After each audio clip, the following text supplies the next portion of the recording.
sex, power, and gods. In ancient Egypt, these were tangled in ways that still shock historians today. Wow. Did you know the pharaoh was expected to? Well, pleasure himself into the Nile. Wait till you hear why. To the ancient Egyptians, sex wasn't just pleasure, it was divine. Their myths were dripping with erotic tales. Take Adam, the creator god. He supposedly created the universe by self-gratification. Egyptians believed this act released the waters of life, literally. So the pharaoh, as Adam's earthly representative, sometimes performed a public ritual of, let's say, self-love, right into the sacred river. Talk about pressure. Then there were the temple prostitutes. Sex and religion mixed freely. In some temples of Hathor and Isis, sexual rites were part of worship. Some scholars believe these sacred courtesans offered holy pleasure to pilgrims seeking blessings for fertility and prosperity. It wasn't taboo, it was devotion. Even more unsettling are the rumors about necrophilia.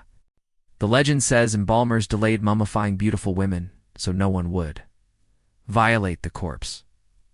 Creepy. Absolutely. But it shows just how far Egyptian beliefs about the body, alive or dead, could go. The annual Nile inundation festival was also deeply sensual. Celebrations honored fertility gods, hoping the river would flood and nourish the land. There were songs, dances, and sometimes, let's say, very loose parties. The line between orgy and ritual was thin, and for good reason. Survival depended on it. Every year the Nile would flood, leaving behind rich silt that made the land super fertile. But predicting when the river would rise was, well, a bit tricky. So the ancient Egyptians did what any good party people would do. They made it a festival. The flooding season began in September and lasted for months. People would celebrate with a huge street party. Music, dancing, drinking, and yes, lots and lots of sex. The orgies were not just for fun, though. Each participant had a specific fertility god or goddess they represented. And while they were partying, they would pray for the Nile to bring them a bountiful flood. But predicting the Nile's behavior was serious business. There were festivals within the festival, each dedicated to a different deity associated with the river. Some gods were more closely linked to the Nile than others. For example, the goddess Hathor was considered the personification of the river itself, so her temple was a major stop on the festival route. Each day was filled with rituals, including some that were, shall we say, a little risque. Male worshippers dressed as women would parade through the streets, dancing and singing in honor of Hathor. And according to some reports, they weren't afraid to get a little touchy. The festivities didn't end there. The main square was turned into a giant open-air brothel. Men and women from all over Egypt came to take part in the orgies. It was common for strangers to hook up and celebrate together. It was a time for letting loose and celebrating life, death, and everything in between. No wonder it's still talked about today. Did you know the pharaoh Akhenaten was obsessed with the sun god Aten? Well, if you thought that was weird, just wait until you hear about the time he tried to make everyone worship only one god. Click here to learn more. When you hear the words ancient Egypt, what comes to mind? Perhaps you think of the pharaohs and pyramids or mummies in mythology. But did you know that this cradle of civilization had some pretty kinky customs? From royal romance to rituals in the temple, we're about to take you on a journey through the most bizarre sexual practices of ancient Egypt. Alright, get ready, because this is going to be one wild ride. We'll start with the royals because the pharaohs weren't just the rulers of Egypt, they were considered divine. Now, you might think that being a god would make you above such earthly things as desire and well, you'd be wrong. Pharaohs were expected to engage in sexual acts, not just for pleasure, but for the greater good of Egypt. It was their duty to produce heirs, and producing those heirs was no small task. It's one of the most eyebrow-raising facts: royal incest. To keep the divine bloodline pure, pharaohs often married their sisters, sometimes even their daughters. Now this might seem shocking to us today, but for the Egyptians, it was just another Tuesday. Cleopatra, the last active ruler of the Ptolemaic kingdom of Egypt, famous for her romantic entanglements with men like Julius Caesar and Mark Antony, was herself the product of generations of sibling marriages. For them, incest wasn't scandalous, it was sacred. It kept the supposed power of the gods running through royal veins, or so they believed. But it wasn't just the pharaohs who were getting busy. The temples of ancient Egypt were bustling with activity, including some pretty steamy stuff. You see, in ancient Egypt, there were two types of people who were expected to abstain from sex: priests and priestesses. Some priests chose to live up to their holy calling and remain celibate. However, other priests and priestesses had a very different experience. In certain cults, sexual rituals were part of temple life. Some texts even hint at orgiastic festivals in honor of Osiris, the god of the underworld and the dead, who is also known for his, special talents down there. Yep, the Egyptians really liked their gods with the big, you know what I'm saying. But hey, to be fair, this was all in the name of fertility. For the Egyptians, life and death were cycles of fertility. Sex was magic. It was a bridge between worlds, renewing life year after year. So priests and priestesses who participated in these rituals were just doing their jobs. They were helping to ensure the fertility of the land and the continuation of the human race. Very, very important. Now, you might be thinking that all this talk of sex is pretty scandalous. And to be honest, if you were hanging around the wrong priests and priestesses, you might have gotten in trouble for spilling the beans. Some sources suggest that those who divulged temple secrets could face fines or even imprisonment. Talk about keeping your cool. Just imagine going to jail for leaking state secrets. But instead of classified information, it's really confidential ritualistic knowledge. That's a new one.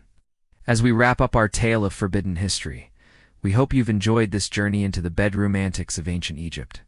Remember, when it comes to the ancient world, there's always more to the story. Don't forget to hit that like button and subscribe for more tales of forbidden history. We've got all sorts of scandalous stories waiting to be uncovered. Which ancient culture should we expose next? Let me know in the comments below. See you in the next one. Today we are diving into the nitty-gritty details of intimate practices. You know what time it is? Time for the craziest, kinkiest facts about the bedroom habits of our ancestors. Are you ready to be shocked, surprised, and maybe even grossed out a little? Well, if so, buckle up because today we're exploring the most bizarre sexual practices of ancient Egypt. It's time to uncover the secrets that lie beneath the sands of time. This is a journey through history that you won't forget. And make sure you stick around till the end because I've saved the weirdest for last. Don't miss this. Let's jump right in. Let us start with a topic that may make you feel like you've stepped into a Twilight Zone episode. Ancient Egyptian gods getting busy. We're talking about the divine beings who held immense power over the universe in their mythology. Weren't exactly known for their self-control or discretion when it came to matters of the flesh. Prepare to have your mind blown as we delve into the scandalous tales of their godly escapades. Imagine yourself in ancient Egypt, where the pharaohs were considered divine rulers, and the gods walked among mortals. In this land of pharaohs and pyramids, the relationship between the divine and the earthly was blurred. Religion and daily life intertwined in ways that we can only begin to understand today. Now picture these gods engaging in all sorts of intimate encounters with both each other and humans. It's a concept that might seem shocking to us now, but it was deeply ingrained in their culture. But wait, there's more. These encounters weren't just about earthly pleasures. They were part of a cosmic dance of power, dominance, and sometimes even betrayal. We'll explore the symbolism behind these myths and what they reveal about the Egyptian worldview. Join me on this eye-opening journey, where the line between heaven and earth, between God and man, becomes tantalizingly thin. Did you ever come across an old artifact that left you scratching your head, wondering about the bizarre practices of the past? Well, get ready to be puzzled because we unearthed an enigma that has historians scratching their heads. The enigmatic symbol of two fish in ancient Egyptian art. This peculiar icon has been found in various forms, from simple engravings to elaborate tomb paintings. But what does it really mean? We'll delve into the mysteries surrounding this fishy symbol and explore its possible connection to the Nile River and the annual flooding cycle. Join us as we navigate the murky waters of symbolism and uncover the secrets hidden within these aquatic artworks. Just remember, if you find anything equally puzzling in your own explorations, don't keep it to yourself. Share your discoveries with the world and let the mystery unfold. Now, let's talk about a piece of history that's sure to leave you speechless. The Great Sphinx of Giza, one of the most iconic structures in the world, holds secrets that have intrigued scholars for centuries. But amidst its grandeur, there's a puzzling detail that often goes unnoticed. The Sphinx's oddly small genitals. This peculiar feature has sparked countless debates and theories, leaving us to wonder about the artistic choices made by those who created this enigmatic statue. Is it a simple oversight, a deliberate statement, or something else entirely? Join us as we embark on a journey to unravel the enigma of the Sphinx's intimate anatomy. But wait, there's more.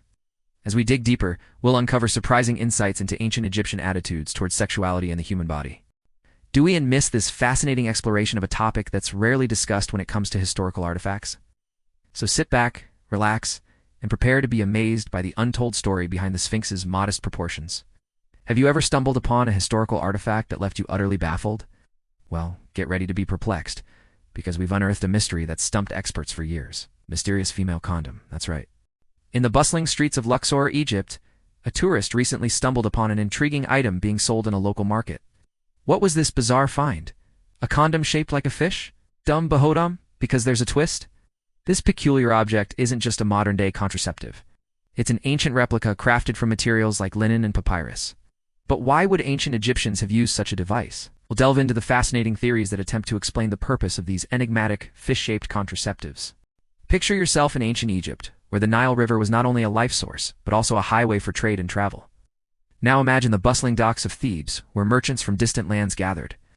Amidst the vibrant tapestry of cultures, there existed a peculiar tradition that left many scratching their heads. Male prostitutes plying their trade in taverns frequented by sailors. Yes, you heard that right. The idea of male prostitution in ancient Egypt might sound shocking, but it was a reality that played a significant role in the lives of many. Join us as we navigate the complex world of ancient Egyptian sexuality and shed light on the often overlooked aspects of history. Get ready to be surprised by the prevalence of homosexuality in ancient Thebes and the surprising ways in which people express their desires across time and cultures. If you thought the Great Sphinx of Giza was confusing, brace yourself for the ultimate brain teaser. Deciphering the bizarre hieroglyphic inscription found on the walls of King Tutankhamun's tomb. This enigmatic carving has puzzled historians for decades with its perplexing depiction of a man and a donkey. What could this strange image possibly mean in the context of ancient Egyptian culture? Join us as we embark on a journey to unravel the secrets hidden within these enigmatic hieroglyphs. We'll explore the various interpretations that scholars have put forward over the years, from religious rituals to everyday life in ancient Thebes. Do not miss this chance to test your knowledge and see if you can crack the code of King Tutankhamun's cryptic donkey dilemma? Who knows? You might just be the one to unlock the mysteries of this ancient enigma. Prepare to be transported back in time to the mesmerizing land of ancient Egypt, where the pharaohs ruled with divine authority and the secrets of the universe unfolded along the banks of the Nile. Picture yourself walking through the grand halls of the royal palace where the pharaoh and his courtiers engaged in the most scandalous of activities. That's right. We're talking about the pharaoh's orgies. Imagine a gathering of royalty and nobility indulging in the pleasures of the flesh, engaging in revelry that would make even the gods blush. From secret trysts to lavish parties, no secret was safe within these hallowed halls. Join us as we delve into the scandalous world of ancient Egyptian royalty and uncover the hidden desires and temptations that lurked behind the grandeur of the pharaoh's court. Be prepared to be shocked, surprised, and maybe even a little envious as we reveal the intimate secrets that have been buried for centuries.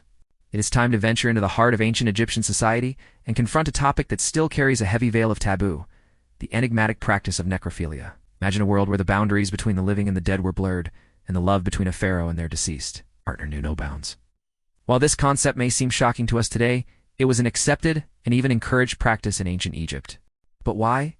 Join us as we delve into the fascinating reasons behind this unusual custom and explore how it was deeply ingrained in their religious beliefs and cultural norms.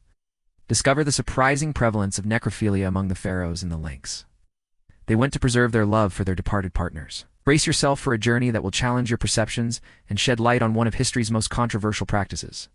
Hey everyone, I hope you enjoyed this journey through the bizarre world of ancient Egyptian sexuality. Remember to drop a like if you learned something new, and don't forget to subscribe for more fascinating historical tales. Which ancient civilization would you like us to explore next?